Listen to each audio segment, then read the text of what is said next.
Welcome, everybody, to the Slots Advanced Show here on the Cowboy Slots channel. We're your hosts, Brantley and Mark, and today we're here to answer your advanced questions. Now, if you are new to our channel or you're just starting out, be sure to join us on Sundays for Slots 101. All of our live streams start at 7 p.m. Central. So go ahead, start lining up those questions in the queue, and we will get to them. Big thank you to our moderators out there, Tammy, Susan, and Dave. Thank you guys so much for being in here today. Really do appreciate each and everything that you guys do. Before we get started with our Q&A portion, a couple of quick things. First off, we kind of have some a little bit of breaking news, some exciting news. IGT, the world's largest manufacturer of slot machines, has officially joined our forums on our website at ropethejackpot.com, meaning you can now go on there, make a post, you can tag IGT, you can talk to them directly. This is definitely a first in the industry, and guys, they are the largest maker of slot machines, including our favorites, Pinball and Top Dollar. So you guys can now go on those forums, and again, for free, you can talk directly with IGT, tag them in your testimonials, and do so much more. So be sure to check that out, ropethejackpot.com/chat. The link is right there at the bottom of your screen. Also, guys, in product news, we do have our brand new poker chips, brand new design. We have the green, we have the lavender, we have the black, and we have the Patriot. These chips are selling out really, really fast. Everybody wanted green, and that really shows. We only have about 20 of those left, and they just came into the shop last week. So if you have not yet gotten your poker chips or swag, which we do have a whole new set of them, so you can actually buy them by the set and save a little bit of money. If you have not yet gotten that, they're on our website, ropethejackpot.com, so check those out. And Friday of this week, we have a brand new product that'll be coming into the store. They are cowboy hat stress balls, so those will be really fun and exciting. Really those are excited coming about into those. the Can't wait for those are those. coming into the store on Friday, so you guys can look forward to that. But yes, if you have not yet gotten your poker chips or your swag, be sure to grab those at ropethejackpot.com. They do sell very quickly, so if you haven't gotten a chance to grab those, go ahead and grab you some there in the shop. All right, I'm done with my opening rant. Mark, did you have any opening topics before we dive into some welcome questions? everybody. Yeah, welcome everybody. And Tim says, is this going to be a video being played? No, we are 100% live. We do this 3 times a week, actually. So you're on the Wednesday show right now, and we do it on Sunday at 7 p.m. And then we also have our Member Monday show that is at 7 p.m. on Mondays. So no, this is definitely live. So if you have any questions for us, Tim, I'm assuming this is your first time here. So welcome, and be sure to ask us any questions, and we'll jump right into it here. All right, well, let's get started. Again, guys, this is the advanced show, and basically what that means is that we are prioritizing questions that may have not have been asked recently or at all, or ones that may be a little bit more in-depth or technical, like slot machine ownership or kind of behind the scenes on how things are really working in slot machines. And so we prioritize those questions, but that does not mean we will not take your questions. So any question is fair game. So if you do have one, we just may get to it a little bit later in the show after we get through some of these more technical or newer ones that we haven't really answered recently. So without further ado, let's go ahead and jump into some questions, and I will start with Megan S. She says, when you are playing games with bonuses like Pinball or Top Dollar, if the symbol shows up on the screen above or below the single pay line, does this mean the bonus is coming? No, it does not, unfortunately.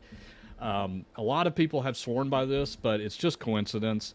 A fun fact, especially on Double Top Dollar, I know this for sure, and Pinball too, they will tease that position a lot. It's just one of the stops that is very frequent on the virtual tables, and all that means is that the random number generator is just going to be heavily weighted to picking it to be above and below. It's just one of the most common stops on the that third reel. And it's kind of to just let you know, like you said, it makes you feel like you almost got it, and it's just to try to build that anticipation and things like that. But no, it does not mean that anything's coming soon. You could have a tease all day long and still not get it on the line, so which we've seen also. So good question, Megan. Thank you so much. Very good question, Megan. Thank you so much. All right. And moving along here to Craig. Craig asks, when it gives you the option of choosing your bonus, is it better to pick more games with less wilds or multipliers or less games with more wilds and multipliers? This is a very good question. So this is kind of where we're getting into the weeds on volatility, because with these games where you get to select your bonuses, that's exactly what you're doing. You're selecting your volatility. Now, the more free spins with less wilds is going to be the less volatile option. So you might get more wins on that one, but the win amounts aren't going to be as high. And then kind of the opposite role of if you choose the one with less free spins and more wilds and more multipliers, it's going to be a lot harder to hit something on. But if you do, it's going to be larger. So it's really kind of how do you want to risk it playing the game? One thing I would really stress is what does your bankroll look like at the time that you hit the bonus? So if you've done really, really well, if you're way up or, you're playing on, free play or something like that, then choose the less games with the more multipliers. But, if it's kind of, winding down into the night, or you need to be careful with your budget, need to be careful with your bankroll, stuff like that, or you're working with something limited, go with the more free games. So that's really all that those choices are. And that's exactly what you're doing is you're picking your volatility. So I would really strongly advise to evaluate what your situation is when that option does come up. Thank you very much for that question, Craig. Very good question.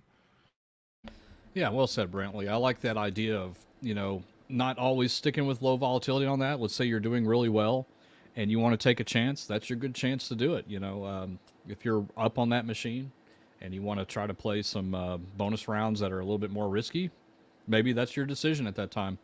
But if you're trying to recover from a bunch of losses, I would stay away from the risky side. I'd stay on the lower end. But that's a good way to think about it. I like that. All right. Randy Savage says, I just want to know one thing, and that is why after a big win or jackpot, it usually seems like the slot payouts goes dead. Just asking for a friend, does that matter? It may seem that way, but again, I assure you, it's pure coincidence. It just seems that machines go cold, and I'm using that in quotes, air quotes, after a big hit, but that is not how they are programmed to work. Each spin is completely individual, and it does not take into account what has happened previously at all. So whenever you're pressing that spin button, it is relying on the random number generator and the game programming to decide what comes next. It does not look back and say, I've had 3 jackpots today, I got to start taking in more money. It does not do that. I swear to you, it does not do that. A lot of people feel it does, but it doesn't. So even though it may seem that way, you're not there for every single spin. And besides, there's no patterns to be detected there anyway. So whatever you're seeing is just purely coincidence. But it may seem that way. I mean, we get the feeling too sometimes, we hit a big hand pay on a machine and it's like, do we want to keep playing this one? It just paid out. It's like, no, that's the wrong thinking. That's the wrong thinking. Of course it could pay out. The next spin could be the exact same combination on the screen. Not probable, but it could happen. It has happened. It has actually happened on this channel. That's right. That's on right. this channel, we have videos of this happening where we've there's one video in the library where I hit on a $5 machine, red 7 triple red 7, and they pay out the jackpot, and on the spinoff it hits red 7 triple red 7 all over again. Back-to-back jackpots are very much possible. That's right. That's right. All right, thank you, Randy, so much for your question. All right, thank you very much, Randy. All right, and let's see here. Oh, we got that one already. Rhyme Time UK, thank you for joining our membership. Really do appreciate it. Membership on the channel is always optional. Gives you an added extra live stream on Mondays. So if you guys are interested, thank you very much, Rhyme Time UK. We really do appreciate that. All right. And Michelle, what does the 1 cent on the bingo game / red spin mean? So this does happen on bingo games. Essentially, you always have to remember that you're not playing a slot machine when you're playing those bingo games. You're playing the game of bingo. There is a bingo game going on the server, and that's either with you with either casino-wide or denomination-wide, group-wide. Really depends on how the casino is set up. You're playing the game of bingo. The slot machine is just there for visuals and looks and appearances. So oftentimes too, when you are playing this game of bingo, there are small wins that might come up in the background, like 1 cent or 2 cent or something like that. Really amounts that really truly don't make a lot of sense, but they will randomly pop onto the machine. That's just how the bingo system works. That's how the bingo game really kind of plays out. Again, that slot machine in front of you when you're playing on anything with a bingo card in it is merely just a visual. There's another game going on in the background, and the slot machine is just there to, for fun and appearance factors. Mark, you were at WinStar recently. I was actually gonna see if I can share. We'll see if I get into permission hell here by doing this. But let's see, Chrome tab. Yeah, I'm going to show... go into theater mode here. I'm going to show a cent payout here. And Brantley, are you able to see this? You're good. Sorry, I was muted. Oh, okay. So here we are. If you were to get a cover all on a actual bingo pattern, that pays you 1 cent. So that's where the cent comes from. If you end up matching all of the balls on all of the full pattern of bingo, you get a cent. So that's where usually when this happens, that penny is attached to many other wins because of the red screen, because you have so many patterns probably matching inside of here. So that's what that penny comes from. So there you go. Very good, and thank you. I for remember showing seeing that Mark. before, so I wanted to pull that up for you guys. All right. And Mary Mayer says, fire alarm goes off in the casino. I don't move. A few run for the door, leaving money in the machine. What happens in the aftermath? So our advice is, if you do hear a fire alarm, cash out of the machine and take your ticket with you and leave. I would not stay at the machine, number one. Number two, I would not leave the machine unattended with money in it. Because who knows, the aftermath of that could be pretty serious. I think most people would probably cash out. That's what I would recommend doing. But if there was ever a scenario where you're not able to cash out, let's say the power goes out or something like that, do not worry. Again, everything is being filmed. And especially if you had your player's card in there, they know exactly who was playing that machine last. And so if there's ever any dispute on what's going on and who was playing it and who bet and all that kind of stuff, if they look at the player's card system, they'll know exactly who placed the bet. But I think the general rule of thumb there is cash out and then leave the building. I think that's probably the smartest thing to do. So thank you so much for your question, Mary. Very good. Thank you very much. And we do have a lot of questions already backed up in the queue here, guys. We will get to as many questions as we possibly can, but these streams do get very busy. We have a lot of questions already. If by chance that we do not get your question covered, it's not that we're ignoring you or anything like that. But we do try to prioritize those advanced questions first, topics that have not yet been covered. And also, just as a reminder, guys, you can ask your questions 24/7 anytime on our website at ropethejackpot.com/chat. And you can also talk to locals in your area. So if you have a question about what machines are at your local casinos that you don't know, you can always ask somebody else. All right. Deborah Davis. Does RTP and volatility go hand in hand on a slot machine? Really, the answer is no.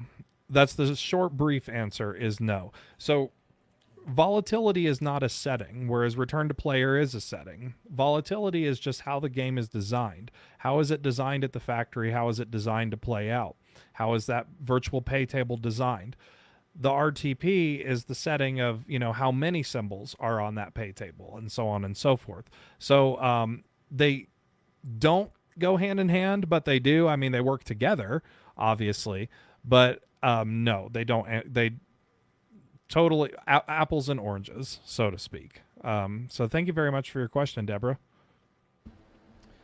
All right, and Brent, I saw your question in there early about your ticket printer. Do me a favor, because a picture is worth 1,000 words in this business. So shoot me an email, send me a picture of the printer, and I'll tell you exactly what you need. You probably only need ticket paper.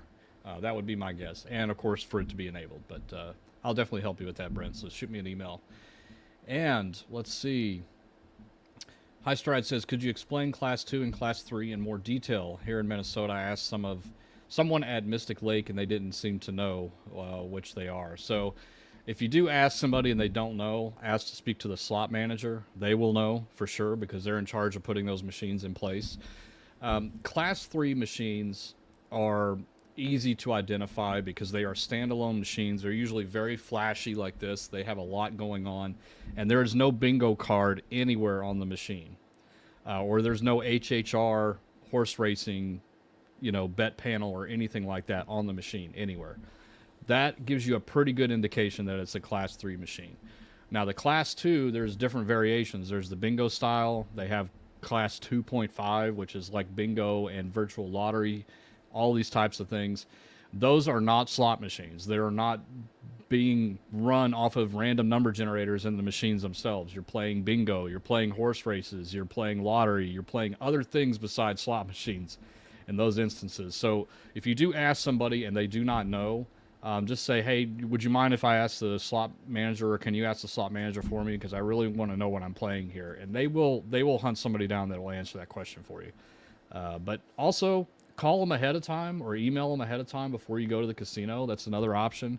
Hey, what kind of casino are you? Are you class 3 only? Are you mixed class 2 and 3? How can I tell which are the different ones in your facility? And they'll help you out. They want you there. So, it's just finding the right person that understands what that is. So, but good luck out there, High Stride, and I hope the answer is class 3, because those are the ones that we really prefer to play. Very good. Thank you very much for that. We do have a $10 super sticker here from Deborah. Deborah, thank you very much for that. We really appreciate it. All of those super chats, super stickers, they really do go to help out the channel. So thank you guys very much for that. All right. Let's get into another question here.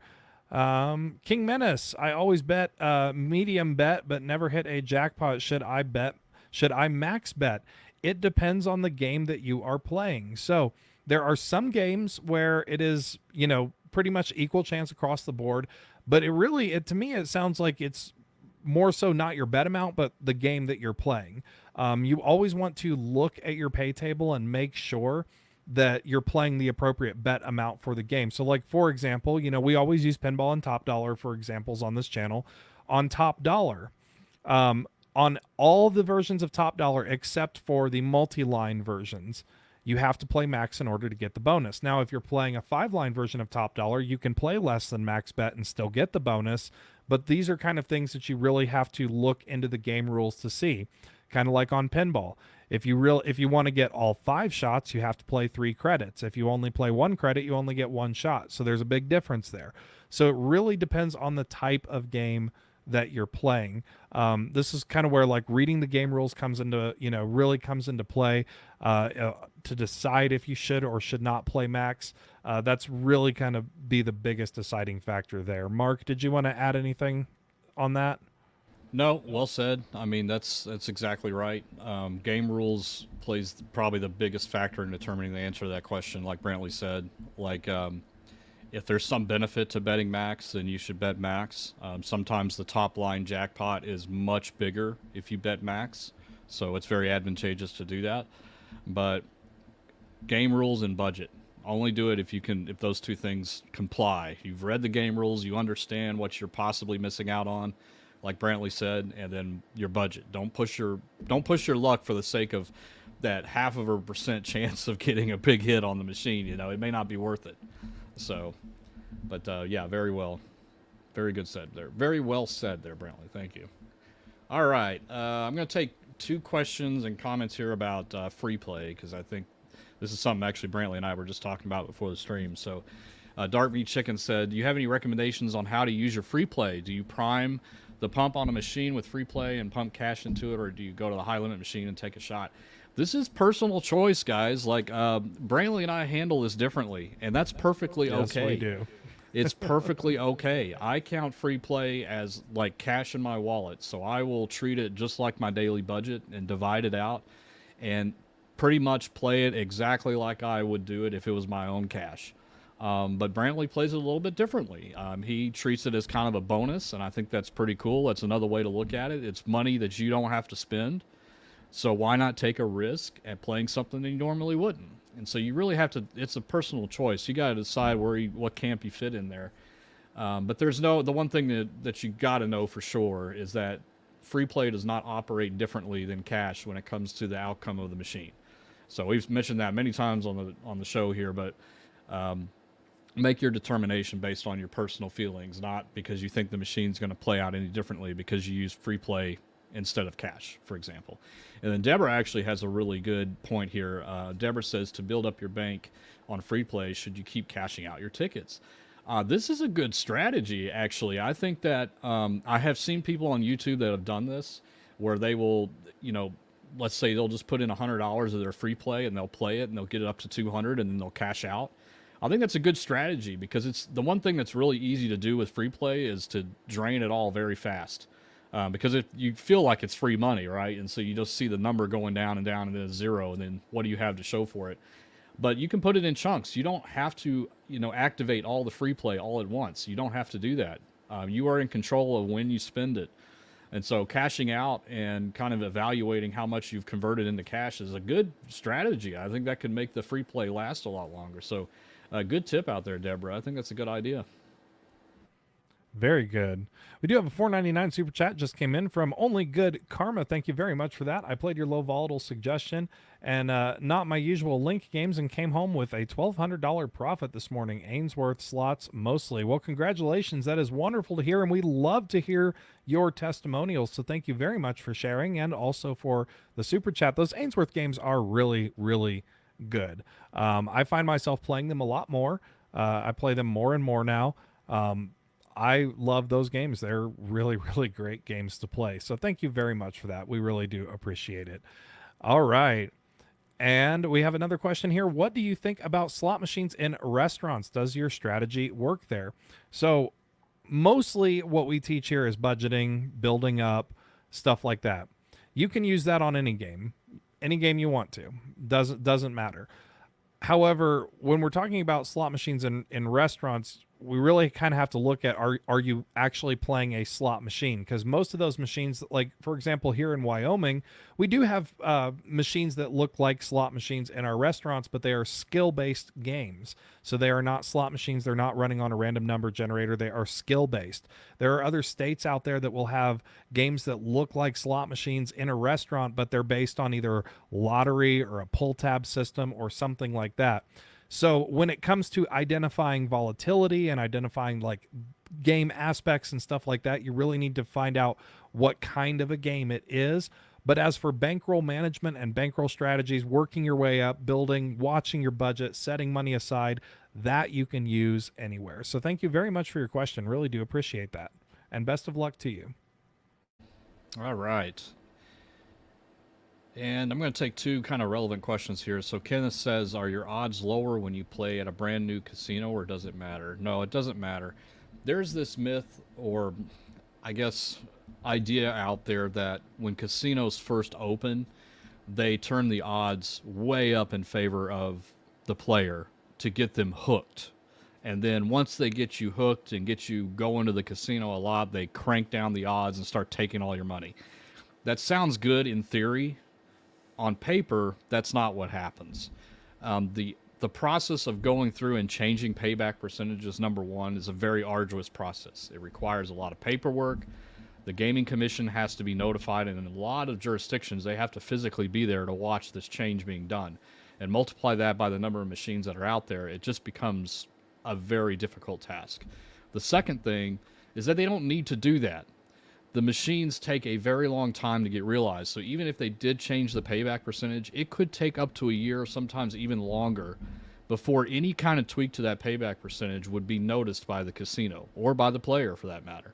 So it's not something that they do. They decide this before. If a new casino is open, they decide what payback percentage they're going to put on each of the denominations inside of the machine.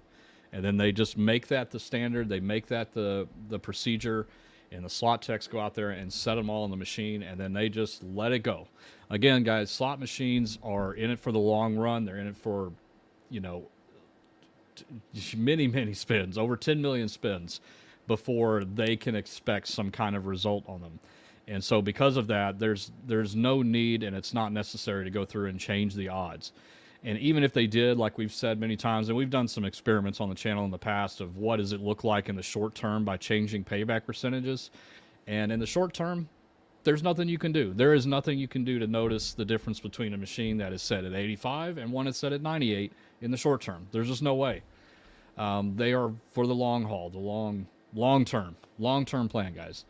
And then ER has a question, does it matter what time of day or how busy it is to play slots? That is also...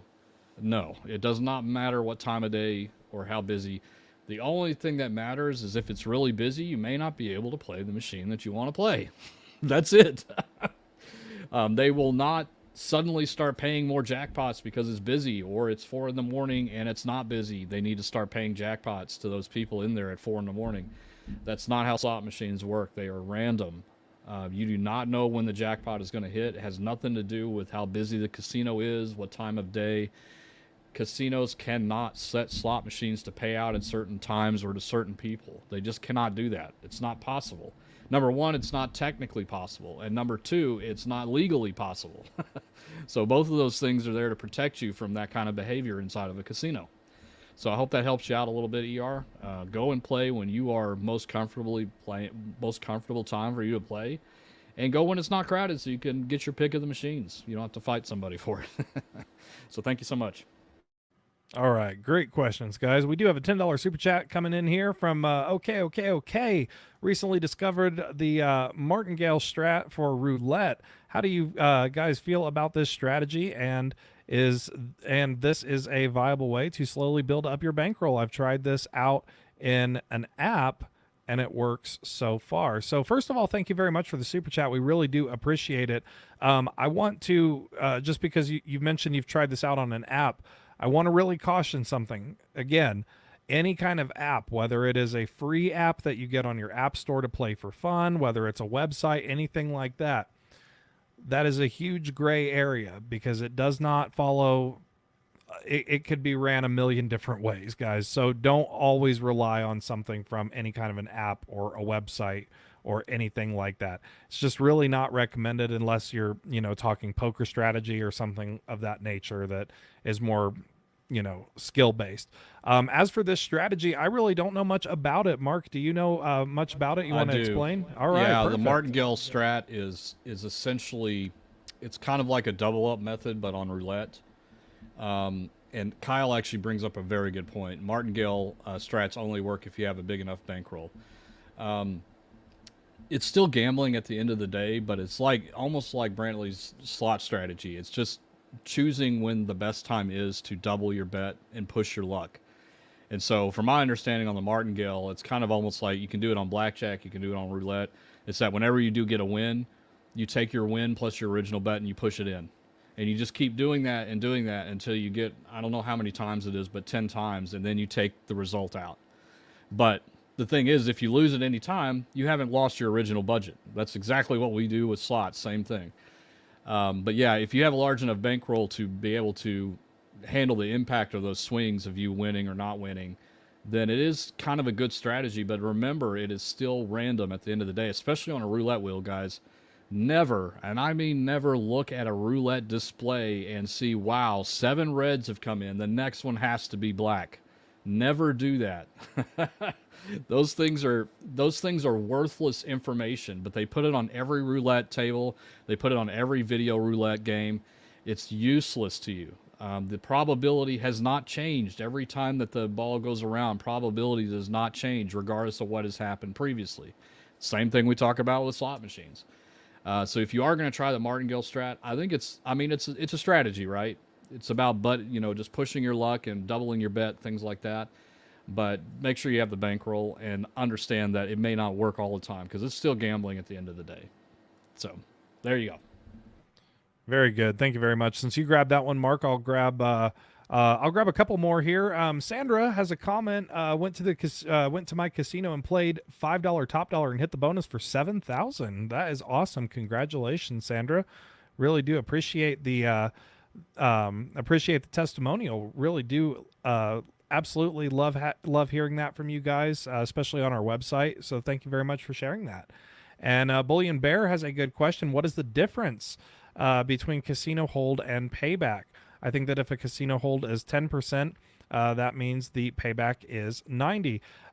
This one actually, Mark, since you did the video kind of on that, do you want to kind of explain the differences there? Since you, this is kind of your video that you Yeah. you did. Yeah. It's just a different way of looking at it. Like Bullion Bear said, 90% payback just means that 90% is returned to the player. 10% hold.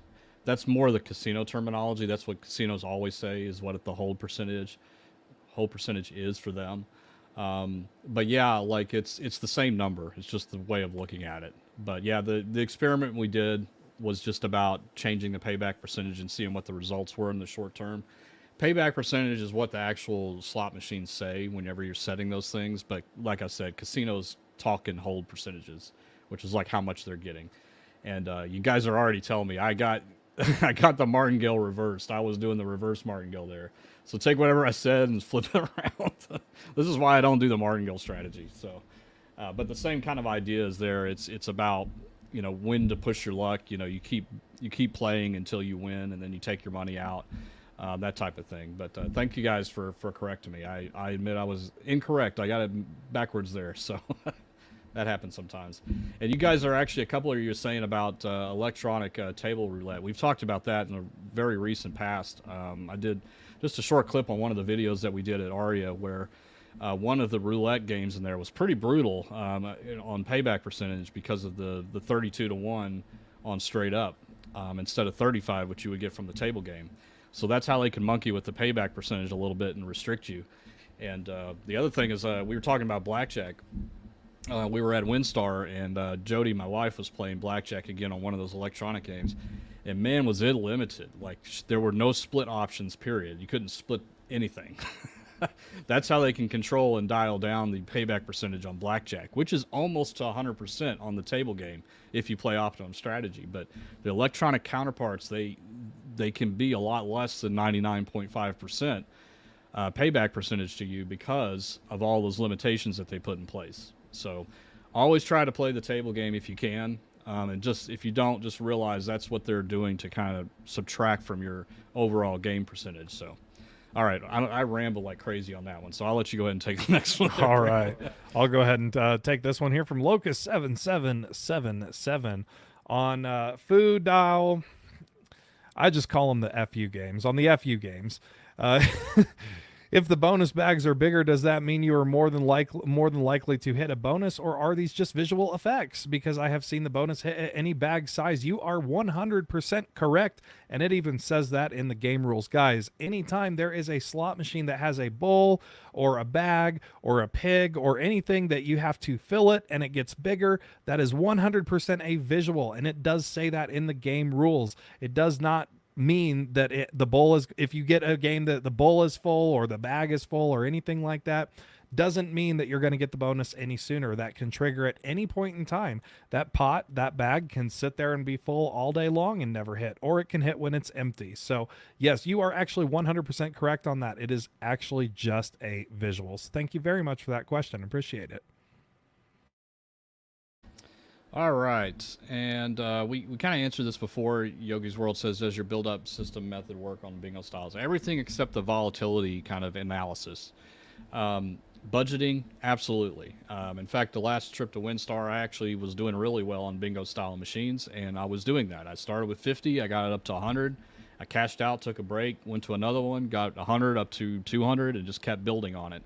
And that was all on bingo style machines, and that's all just basic budget strategy, just like, you know, understanding where you're at and pushing your luck at the right times. And, you know, there are denominations in bingo style games, so you can push your denominations higher, go to a $2 machine, then go to a 5, things like that. So yeah, a lot of the same things apply there, but when it comes to volatility, all bingo style games are the same. You're playing bingo. Again, remember, you're just playing bingo. So what the game is visually doing makes absolutely no difference whatsoever. So, and I'll take one more real quick. AK Quake says, which Ainsworth slots do you like the best? Well, mine are Thunder Cash and Enforcer. I don't really like any of the other ones, although Dave and I played a new one. Dave, what was the name of that one? I have not seen it before. I can't remember. It was the one you were playing with the big dollar signs on it, but it was kind of cool. But those... The nice thing here, I'll say one thing about, and then Brantley, I want to hear what your favorite are. The nice thing about the Ainsworth slots is that every single one of them, the bonus round is just a little bit different. And I like that they did that. Like, they, not only did they make the symbols and everything different in the theme, but each of the bonus rounds have this interesting quirk to them. Like Thunder Cash is cool because it locks the lightning bolts in the middle, and re-triggers gives you 5 extra spins. But then on the Enforcer, re-triggers only give you 2 spins, but you get multiplier potential, and you only need 2 to trigger a re-spin, and it has locking wilds. So each one of them is just a little bit different, and I like that. I think it really brings a lot of flavor to the different types of games that they produce, those must-hit-by games. But anyway, Brantley, what are your favorite Ainsworth? Are there any new ones that you're starting to like? I got to agree with Mark on this. for me, if I had to put all of the Ainsworth games in order of what I liked, Thunder Cash is going to be number one. Thunder Cash, I have had the best luck on Thunder Cash. I think its bonus is the most entertaining of them.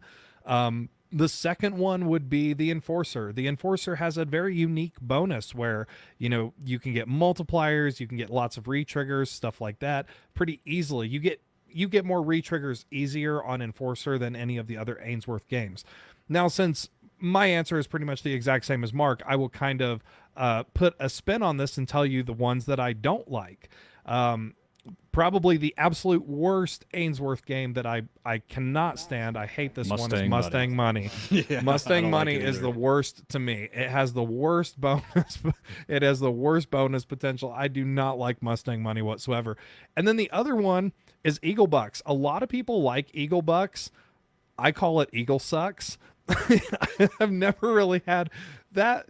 Okay, so you either get one of two bonuses. A lot of people don't realize this. You get the bonuses where, the middle three, obviously you have the Eagles that drop and, form the Wilds, but there's another bonus that triggers very, very rarely where the fifth reel is already held Wild. It is really hard to get that type of bonus.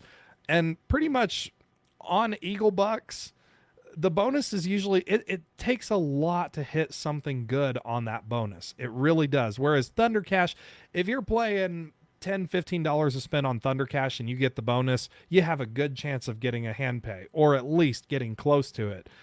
You're playing 10, 15 bucks on Eagle Bucks and you get the bonus, you might get 10 bucks back. I'm not a fan of those two. So those are going to be my two that I dislike when it comes to the Ainsworth games. And then I will agree with Mark on the games that I do like, the Thunder Cash and Enforcer. So thank you very much for that question. And Debbie Miller has a good question. As a slot tech, were you restricted from playing slots on your own time? Yes, it is all casino policy. Now, every casino is going to be different, but generally speaking, with most casinos, employees cannot play games in their own department. That is how it normally is. There are some casinos that are a lot stricter where employees cannot play any games at all. Pretty much every casino I've worked at had different rules and regulations to this. The very last casino that I worked at, the rule was we could not play any games where another employee was involved. So we couldn't play table games kind of thing. Every casino is different, but yes, most of the time, if you work in slots, you can't play slots. Very good question. Thank you very much. All right, we have a couple of super chats here. Okay, said $2. Thanks again for the advice, guys. Love the channel. Got to go. So thank you so much. Sorry we didn't get you earlier there when you sent that. And also we have a super chat from Erica, $9.99. Thank you so much. Do you put in a specific amount of cash onto a slot based on the denomination? Yes, definitely. Here's my take on it, and then Brantley, I kind of want to see what your take is on it too. So you have a budget. Let's say it's $300. Okay. Sometimes we will split it up a little bit, where we will say, I'm going to take $100 of that 300 and maybe play a $2 machine. But that other 200 I'm going to save for the dollar machine in case the one with the $2 doesn't go so well. So maybe split it up a little bit. Then it really does make a difference on which denomination and how much money you're putting of your budget into that machine. With the understanding that the higher the denomination, obviously, the faster your money could potentially go. And so I have done that sometimes, especially when I'm up. I will decide, normally I would just put $100 in here, but because I'm up, I'll put 200. So I very much do decide before I sit down on a machine how much I'm going to put in based on the denomination itself. Because that should be your deciding factor along with your budget on what denomination you're playing. And Brantley, what about you? I know your 1% rule kind of falls in here a little bit. Yeah, for me, it really is obviously depending on what denomination you want to play. I try to get as many adequate spends out of that as possible. So obviously the amount of cash that you put into the machine is going to vary based on the denomination and the bet amount. I always like to try to stick to the 1% rule. Try to get at least 100 spins out of it. However, if you are playing a really, really high denomination machine, like for example, if you're playing $100 machine, obviously you're probably not going to get 100 spins out of that. So that's the only time when I kind of flex on that a little bit, is if you get really, really high up in denomination. But in general speaking, yes, you want to try to get at least, I like to give myself at least 100 or close to it spins out of a machine. So that will really determine how much money that I put into it. Thank you very much for your question and for your super chat. Really do appreciate it. We did have another super chat come in here, $4.99 from Lewis. Lewis, thank you very much for that. Just came back from Vegas, and all I can say is thank you. Well, you are very, very welcome, and thank you for the super chat. We really do appreciate it. Hope you had a lot of fun and hope you won some money. Yep. All right. 1967 Camaro versus the World. Is there a way to learn what payback percentages the casino set their 3 real games to in Las Vegas? Really, there is not. Now, way back in the day, I mean, I'm sure that at some casinos in Las Vegas, you might have seen it posted on some of the banks and machines where it says, you know, this bank pays 97% or higher. That's still not telling you anything. It's not giving you the exact payback percentage. That's why we always really like to stress, don't focus so much on that payback percentage number, because you can win on any slot machine. And like we've also discussed here with payback percentage, it's not a free for all range. The casino can't turn it down to, you know, way dropped below like 50 or anything like that. It's not possible. The machine can't do that. The programmed odds in the machine, there's preset options for those, and they only go so low.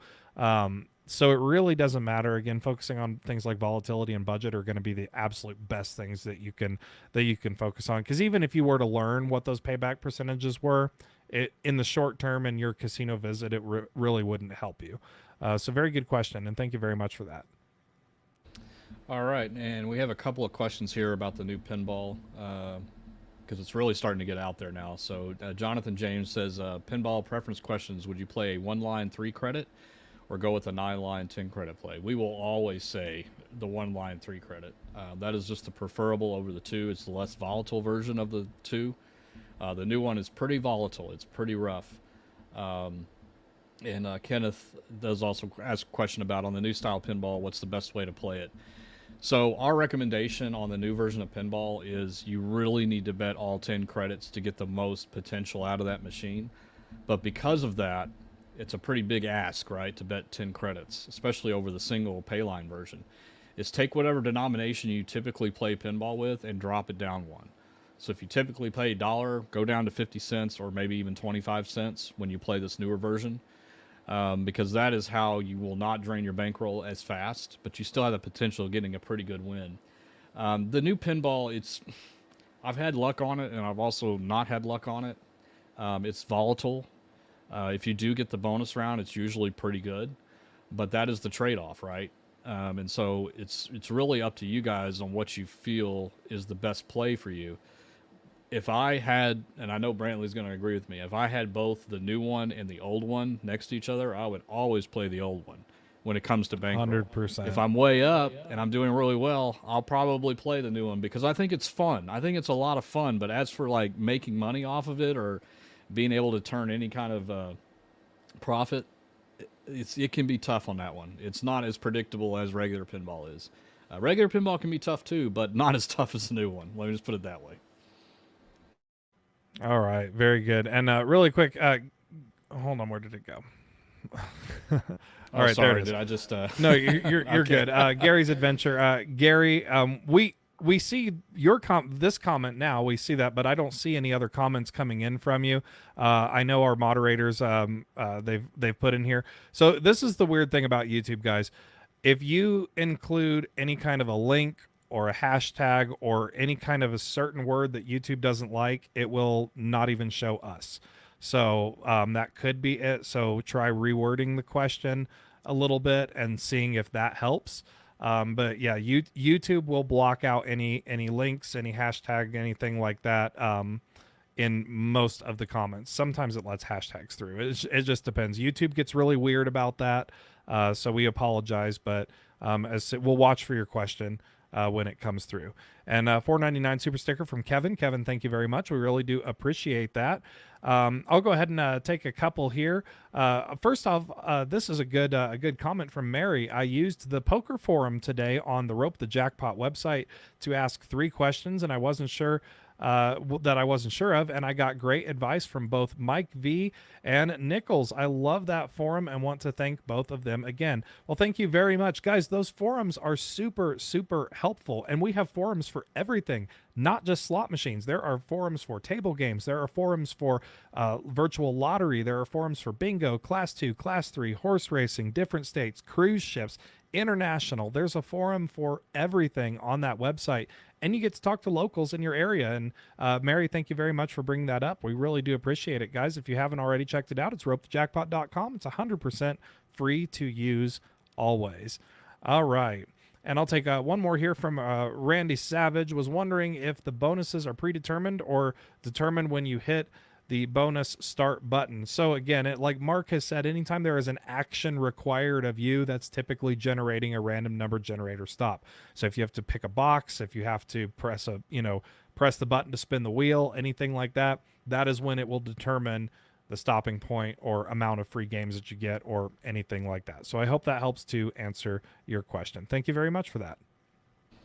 All right, and we got a $1.99 super sticker from Sam I Am. Thank you so much, sir. Really appreciate it.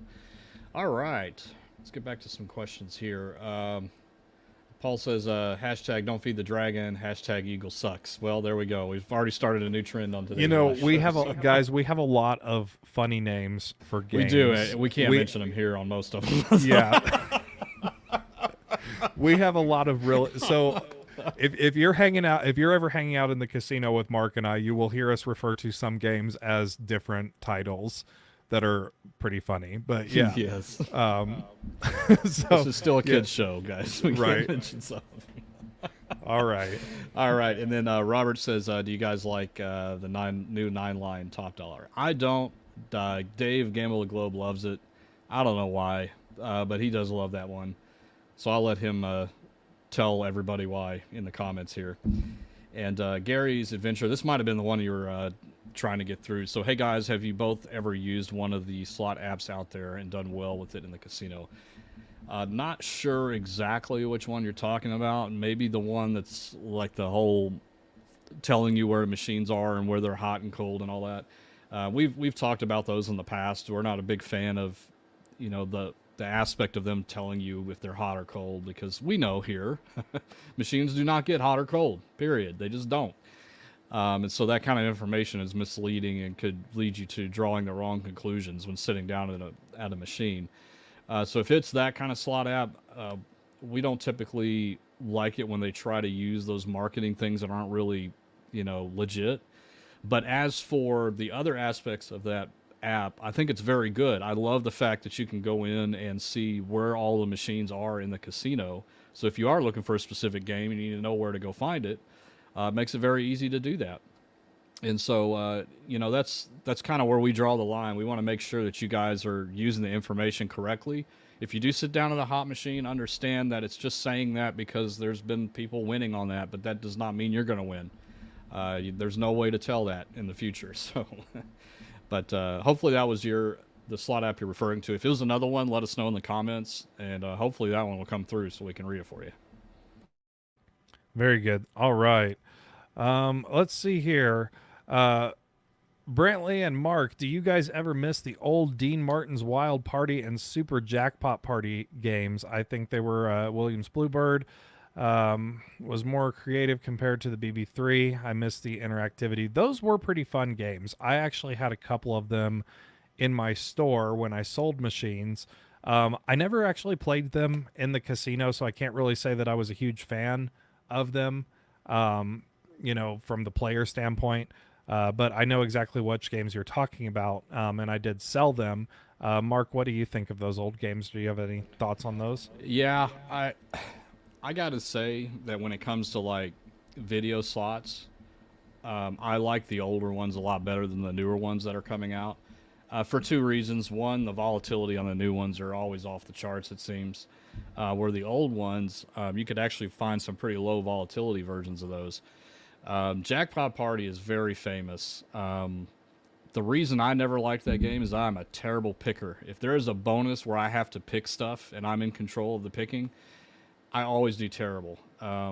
What's the Egyptian one again? Why can I never remember the name of this one? Is it Cleopatra? No, Or not Cleo? Cleopatra. The other one. Oh, the other one. I can never remember the name of this one. You guys always tell me. Pharaoh's Fortune? That's or it. is that Pharaoh's Fortune. That one where you get to pick and you get to add free spins and all that. It seems like 9 times out of 10, the first one I pick says start free games. I'm just so bad at picking, so I don't typically play those. But yeah, the old ones I think are just so much better than the newer ones. But that's just personal opinion. I like the old style machines better.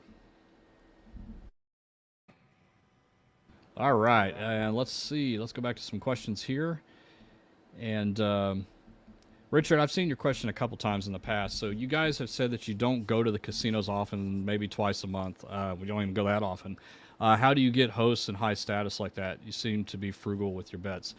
You know, it is not all about how often you go and how much you bet. I think that's probably one of the biggest misconceptions out there. It is about loyalty. How long have you been going to that property? How long have you been a player's card holder there? How frequent do you go? I go probably every 3 months, and I've been able to maintain status pretty easily. You do not have to go into the high limit room and do a bunch of damage to get, host attention. We have heard people getting hosts from playing Cherry's Jubilee for 6 or 7 hours, which is $1 machine. It is all about your coin in and coin out, how much you charge to the room, how often you come out, staying with the same properties. Those are the things that build up your attention, or the host's attention, to come out and greet you and have you be part of their program. They deal with all kinds of people, not just high rollers. They deal with people that don't come frequently, and maybe they bring $1,000 and that's it. They still deal with those people because they're loyal. They've been there often. That pays a lot. And we always have said this on this channel, but I feel bad for the people. I see them in the casinos where they put their player's card in and they have this band with like 50 other players' cards on there. And it's like, guys, you're spreading yourself way too thin. When you do that and you gamble at a lot of different places and a lot of different rewards, you're spreading yourself thin and you're not going to be noticed by anybody unless you do up your bet. And so even when Brantley and I were there, we were at South Point, we're like, it just feels weird playing over here because we're like, we want to get all of the comps and stuff at the MGM properties because that's where our loyalty is. And it just feels weird gambling somewhere else. And that's all by design. We know that.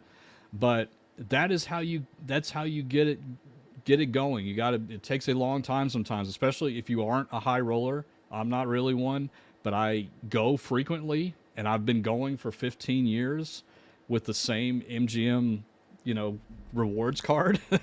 That will pay off in the future. So, yeah, just stick with it. Stay with one property if you can. And you don't have to worry about upping your game. You can still get the same benefits. Very well said, Mark. All right. Let's see. Deborah asks, do casinos make their biggest profits off of penny machines? Yes, they do. So the casino is going to have the bulk of and the most of what makes them the most money. This is why when you walk into a casino, 90% of their floor is penny slots. It's just how it is. They make most of their money off of those penny games. Can you still win on penny machines? Yes, you can, but it is a lot harder and they suck money a lot quicker. Again, like when it comes to payback percentage and stuff like that, they're usually set lower. There's a lot of things. They make a lot of money off of those penny machines. So thank you very much for that question.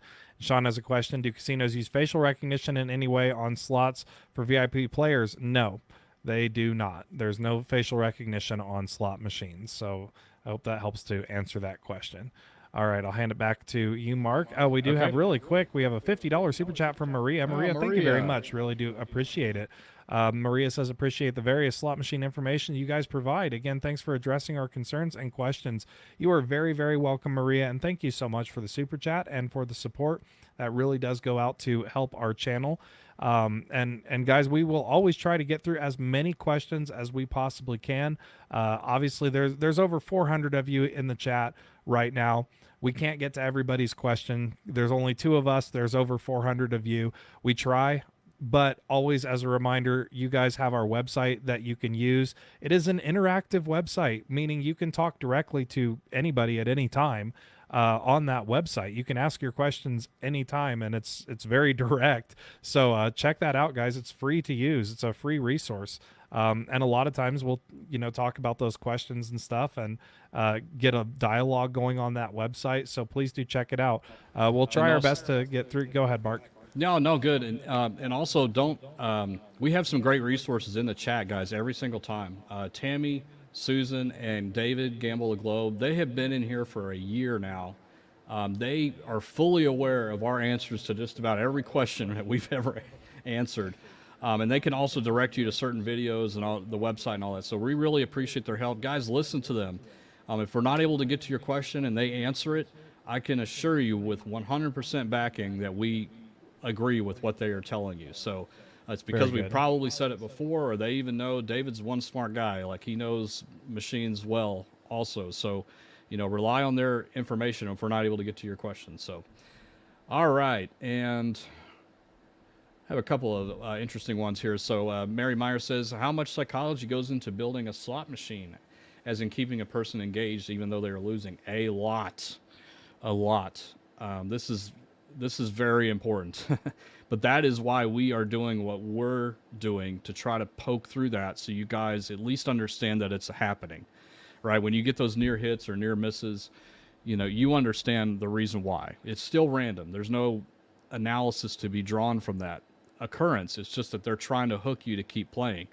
And we're all guilty of falling for that. Brantley and I know how this stuff works, but we're guilty as hell when it comes to thinking we almost got something, that we could just keep a couple more spins because the 2 double diamonds were there. It's a psychology thing, and you can have the strongest willpower and the strongest knowledge available, and it still cuts right through all that. So we want you guys to put up that barrier and to realize what's going on, because then you'll make educated decisions on whether to keep playing and, push your luck and all that kind of stuff. But yeah, a lot of psychology goes into the games, and it's only going to get worse, in my opinion. I think they're going to keep doing that. And but it also, I want to say this. On the other side of it, I kind of like it, because there is nothing worse than sitting down and playing a 10 times pay game and not hitting anything. There's no teases. There's nothing on a 10 times pay. It's blank, blank, blank, blank, blank. And it's like the most boring thing you could play. And so I would at least like to have some teases every now and then, because it just makes it a little bit more exciting to play. But I know what's going on. I know that it's just, there's still some randomness to it. So, just keep that in your mind when you're playing those things or playing the slot machines, and you'll come off better educated, I guess, when it comes to like placing that next bet, and you're not falling for any of that stuff. So anyway, there's my answer to that big question there. Very good. And that is a very, very in-depth topic as well. The psychology of slots is just, we could go on and on and on. It is crazy in-depth on that. Stephen Grifford, Casino Rat Society, this being a 3-day weekend, do you go or wait until Tuesday morning, 2 a.m. to play must hit by slots? Guys, that does not matter whatsoever. Time of day, none of that matters. If you are going to play must hit by slots, the only thing that matters is watching those progressive numbers and trying to wait until it gets closer to that must hit by number. And if you are there at the casino and you want to play a must hit by, you need to play it when it's advantageous for you to play it. That is one of the only games that you can really look and guess and gauge, because again, if it's, if the progressive is must hit by 10,000 and it's sitting there at $9,899, you have a really good chance of hitting it. But if it's sitting at 9,000, it doesn't matter what time of day it is. It doesn't matter what day of the week it is. It doesn't matter what the buffet's got going on. It doesn't matter. You will have much, much better luck just focusing on the must hit by numbers. And again, time of day, day of the week, all that doesn't matter. So I hope that helps to answer your question. Very good. All right, and super chat from Paul. Thank you again, Paul. Really appreciate it. Great content, guys, as always. Cheers from Phoenix. So I hope you're doing well out there in those Phoenix casinos, Paul. I have not been to any myself, but Brantley stands behind them. So hope you're doing well there. All right, and Linda H. has a good question about our website. So can you chat anonymously on Rope the Jackpot site? When I went there to ask a question, it asked me to build my contact information. So you don't have to put in your real information except for email address. We do require email address just for verification. We are not collecting it to mass email. It's very hidden. It's not, we are not using it for marketing purposes, and we state that in our privacy policy. But we do require an email address to be verified simply because there are a lot of spammers out there, and we don't need that on the forum. It will just ruin the experience for everybody. So unfortunately, we do have to require email address, but you can make up your first and last name, even your handle that you use on there. We don't care about that. We just need to verify that you are who you say you are, and that's it. So hopefully that'll kind of ease your fears a little bit, but if not, we fully understand, but it's just something that we have to require, unfortunately. So thank you, Linda. Very good. All right. Diving back into some more questions here. Kenji asks, what is a par sheet and what all does it say? Thanks. So a par sheet, it is a document that the manufacturer provides to the casino to review, and it has all of the information on it about how that slot machine is expected to play out. So on the par sheet, it's going to have, a lot of times it'll have the virtual pay table mapping on it. Some do, some don't. It will have the volatility index on it, volatility scale, talking about the volatility of the game, the different options that are available to the game. So like what are the payback possibilities of that. The par sheet has a lot of information on it. The only thing is the par sheet is a very, very it's a very, very confidential document. It only stays between the casino and the manufacturer. The public cannot see the par sheets, and that's not because the manufacturers are trying to hide anything from you. It's because it contains the math and how the game works and how the game plays out. So they don't want that information to get out to competitors or anything like that.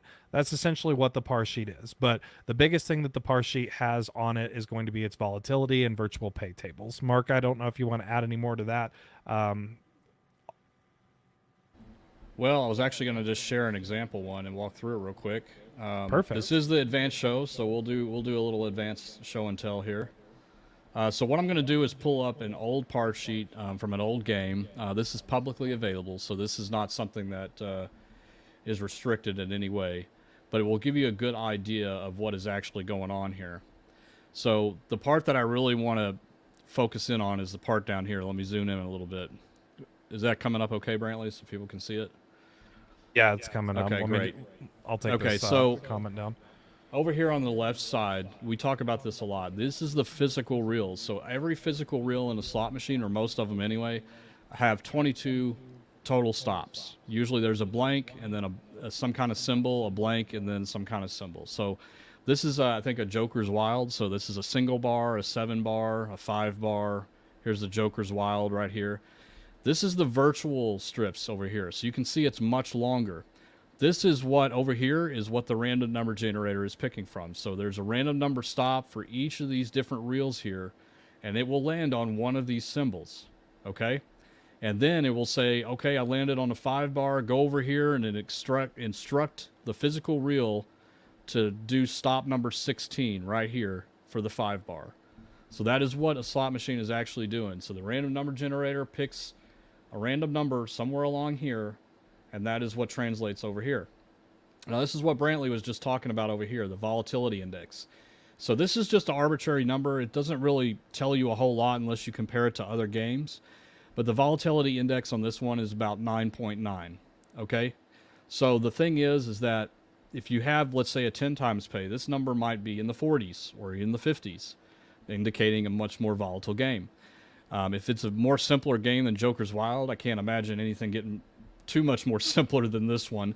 But let's say Cherry's Jubilee, for example, this might drop down to a 4 or a 5. And then the last thing I want to show you is this is what we talk about all the time, guys, down here. I'm going to try to zoom in as much as I can here. So what this is saying, this is the variance. This is the variance of the slot machine. So after the first 1,000 pulls, or after you do 1,000 pulls on the machine, the return percentage of this machine will be anywhere from 54% up to 117%. Okay? Now add another 9,000 pulls to that. You can see the variance starts to shrink. We're now at 75% to 95%. But after 10 million pulls, the range is 85.18 to 85.81. And so what they do is they advertise to the slot manufacturer advertises to the casino that the payback percentage on this par sheet is anywhere from 85.18 to 85.81. So that is the payback percentage that they are setting on the machine. And they know that after 10 million pulls, this is what the variance will look like. You can see it shrinks. And just like we talk about with flipping the coin, just because you flip a coin 10 times and you end up with 9 heads and 1 tail does not mean that it's no longer 50%. The odds are still the same when you're flipping that coin, right? So it's the same thing here. It just takes much longer for it to finally become even at the end with whatever the payback percentage is. So this is what a par sheet looks like. Again, this is a very simple example. The more complicated, we've seen some that are for like some of the later games, and they're 10 pages long because it's just way more complicated than just this simple game. But we like to show this one because it's publicly available, but 2, but it's simple. And in principle, they all look like this. So it's basically explaining to you how the game is supposed to play out, what the volatility is, and what the variance, the swings the casino can expect from low to high over the period of time that machine is played. So I hope that helps kind of clear that up a little bit for you guys. I think we've shown that before, but not really anything like that. So hopefully that gives you guys some insight on what's going on. Yeah, and thank you very much for that, Mark, for that demonstration. That was awesome. All right. Yes, sir. Let's see here. I hit triple double diamond on top dollar machine on 25 cents. Would I have hit it on $1 or multi-denom machine if I was playing $1 denom? Most likely no. You have to hit it at the exact same millisecond. Also, always keep in mind, guys, that each denomination is programmed separately. So, you know, just because you're doing really well on one denomination doesn't mean you're going to do well on another one. So the answer to that, really, in the short term, is no, you would not have. All right, and we got a $4.99 super chat from CK. Thanks for the content, guys. Well, you're very welcome, and thank you so much for the super chat. Really appreciate it. And Penny says, how do I know the must-hit number on a machine? Well, it will tell you what the max number is on the machine somewhere. Most likely by where the progressive number is climbing. If it doesn't, some of the older games, it's in the game rules itself, what the max must-hit by number. But if you're asking us what the must-hit by number is that it is trying to get to, there is no way to tell what that is. And if anybody is telling you otherwise, that they know when a must-hit by progressive is going off, they are full of baloney. There is no way to tell. All you can do is take advantage of the situation by playing the machine that is closest to that must-hit by number. But there is no guarantee of when that will hit. If it's a range between 9,000 and 10,000, if it's at 9,600, your odds are better of hitting it than if it was at 9,000. But you still do not know when that's going to hit. It could go all the way to the end. For example, it's random. They pick it between the 9 and the 10. It's a random pick selection anytime it resets, and nobody knows what that number is. Even a slot technician cannot open the game and see what the number is. It's completely hidden in the logic unit of the machine. There's no way to tell when it's going to hit. So all we can tell you is, you know, don't push your luck unless it is really close to that end. And like we always say, if it really is any close to that end, you'll probably be somebody sitting there already realizing that and playing it by the time you notice it. That's the unfortunate part of it. So hope that helps, Right. Penny. Very good question, though. Thank you very much for that. All right.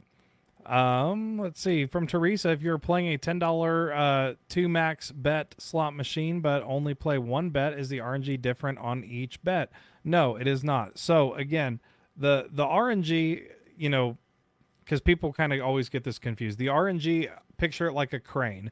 It's just a picking mechanism. All it's doing is picking off of the pay table. Now that pay table changes with every denomination, not necessarily bet amount, every denomination. So if you go from a 5-cent machine to a quarter machine, it's going to have a different pay table. But that RNG is still the same. The RNG is just the picking mechanism. So to answer the question, no, the RNG would not change because of a different bet amount. And then kind of going along the same lines, Evelyn, if you bounce back and forth between denomination on one machine, are you playing different machines? Essentially, yes. On multi-denomination machines that have multiple different denomination selections, you're basically playing different machines every time you are playing those denominations. So very good questions, guys. Thank you very much for that. We appreciate it. All right. Here's a good question. Correct me if I'm wrong. That's his name. That's not what I'm saying. But you guys will correct me anyway. How does a slot machine company get chosen as a vendor by casinos? Excellent question. That is why big events like G2E exist. This is just like how dealerships choose which cars to put in their lot, or why Best Buy chooses which laptops to put inside of their stores.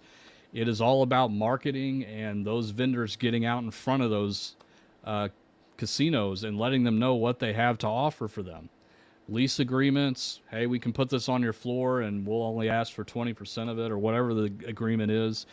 There's a lot of stuff that goes into it, but a lot of times it's all about those big events that happen a couple times a year, where the casino and slot managers go and they see what's out there, and then they talk to the vendors and say, I want this, this, this, and this, and this, and then they order them and they end up in the casino.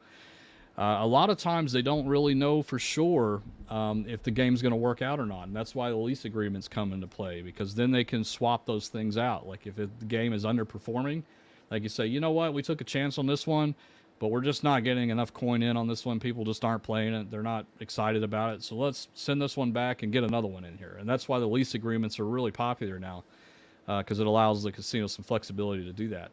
But yeah, it's very much just in your face, just trying to get their machines in front of these casino operators to get them to pick the right machines and get the manufacturers visible inside of those casinos. So it's a very traditional, I guess you could say, just like anything else, trade shows. Very good question. Very, very good. We do have a $10 super sticker from John. John, thank you very much for that. We really do appreciate it. All those super chats, super stickers, they do go to help out our channel tremendously. The other thing that helps out our channel tremendously is we do offer swag, guys. We have these new poker chips, brand new colors in lavender and green. Also our classic Patriot chip and our regular classic black chip as well. Those poker chips are selling like crazy. They always do. We always seem to run out of them. Guys, we just got the green poker chips in stock last week, and I think there's only about 20 of them left. So if you have not yet gotten your poker chips, head on over to our website, ropethejackpot.com. There's a bunch of other swag in there for you guys as well. And Friday, we have a new product coming to the store. We're really excited about it. It's really quite cool. It's going to be a cowboy hat stress ball. That's going to be really, really cool. That'll be available in the shop on Friday. So guys, be sure to check out our website. We really do appreciate that. Thank you so much, everybody. All right. And Deborah just says, who makes the final decision on what slots to buy? Probably the slot manager. It really depends on the size of the casino. There could be a team of them that have to make the decision. But yeah, it's I just think it's a lot easier now than it used to be. Back when they used to have to buy the machines, it was very risky because you just didn't know yet which machines would perform. And that's why, one of the things, this is one of the things that Brantley and I are trying to do, and a big reason why IGT is now on our forums, is that they are trying to break the mold a little bit and get more connected to you guys. Because guess who's playing the damn things? You. You guys are playing them. The casinos aren't playing the machines. And so they're really trying to understand more as to what it is that you guys like. What do you like to see in games? What keeps you playing? What keeps you coming back? And so things are going to start changing, I think, a little bit, that they're going to start really listening to you guys. And we think that's super important. And we're very, very happy to have IGT on board to start talking to you guys and figure out what it is that you guys like about their machines and that kind of thing. So. Very, very good. And really quick got a question here. Any plans to come to casinos in Central California? So we are going to be doing a lot of travel to various casinos, guys. On our website, we have a forum. We have a post in one of the forums on there about if you would like for Cowboy Slots to come to one of your casinos, what should you do? And on that forum, the biggest thing is we need to be able to talk to the casino directly. We need to, because we want to set up an actual meet and greet for you guys. We want to do live Q&As, stuff like that. So we need to be able to work with the casino directly, because we don't just go in and just do live play all the time. We like to do meet and greets where we actually sit down with you guys. We do answer questions and stuff like that. So we need to be able to work with the casino on that. So if you are out there and you want us to come to one of your casinos, best thing to do is have your casino reach out to us through our contact portal on our website for media and marketing, and we will be more than happy to review it and check them out and possibly come out and visit your casino. So thank you very much for that. And we are at about an hour and 15 minutes, guys. So we're going to go ahead. We're going to start wrapping up. We'll take some final questions, and then we will go ahead and conclude our show. As a reminder, our next show will be Sunday at 7 p.m. Central. So I will go ahead and let Mark take some questions and round us out for this Wednesday night show. Mark? All right, sounds great. Let's see. Mark B says, on top dollar old style 2-credit machine, can you hit more than 1,000 credits in the bonus? Can it hit, say, the 50, 100, or 1,000? No. On regular top dollar, once that 1,000 note lights up, that's it. And in fact, it actually ends the bonus, so you can't really screw that one up. Now, on double top dollar, you can get the 1,000 times 2 or the 1,000 times 2 times 2. On those, unless you get that top one, which is the times 2 times 2, it does not automatically accept. So make sure you click the right button if you get one of those big ones. But yeah, unfortunately, the 1,000 note does not combine with any. And it's actually printed right on the glass. If you look at the glass, it will say it doesn't combine with any other notes. So very good.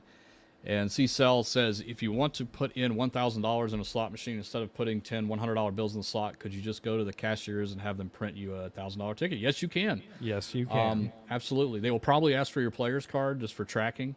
But yeah, I think you can definitely do that. Brantley, I think you did it the last trip we were out there. So yeah, if you don't want to feed all those hundreds in, feel free to do that. All right, guys. I think we'll wrap up here. Thank you so much. We had a great night tonight. You guys did so well with your questions, and we got some new ones in, which is awesome. And so we hope to see you guys again on Sunday's show. And that will be our Slots 101. But again, we'll take any question. We just kind of prioritize for you guys that are just kind of getting started here. So Brantley, any closing thoughts? No closing thoughts. I will take this one really quick because I think they've actually asked this question. They asked it early on, and I think we might have missed it. Just recently participated in a slot tournament. My question is it worth the effort to multi-slap the play button like crazy, or can you still compete with a civil press of the play button? So you can still be civil about it, absolutely, but with those slot tournaments, they are built for button slappers, guys. You got to go as fast as you possibly can on those slot tournaments to get all those points. So I hope that helps. Anyway, guys, thank you all so much for coming out to our Wednesday night Slots Advanced show here on the Cowboy Slot Channel. Our next episode is going to be Sunday at 7 p.m. Central, Slots 101. As always, you can always visit our website at ropethejackpot.com, where you can ask your questions 24/7. Yes, Mark.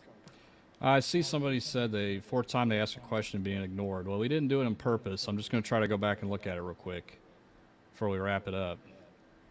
I don't remember seeing your question, though. Guys, just remember, there's 400 of you and 2 of us, yeah, so we can't get to everybody. This is why we have the website. We will try to get through. I scrolled back 30 minutes and I don't see it. So come back Sunday and I will look for you for sure. And ask your question. We are not ignoring anybody, I promise you. Absolutely not. We're just very busy. So, all right, guys, have a wonderful night. And again, all right, thank you all so much. See you on Sunday.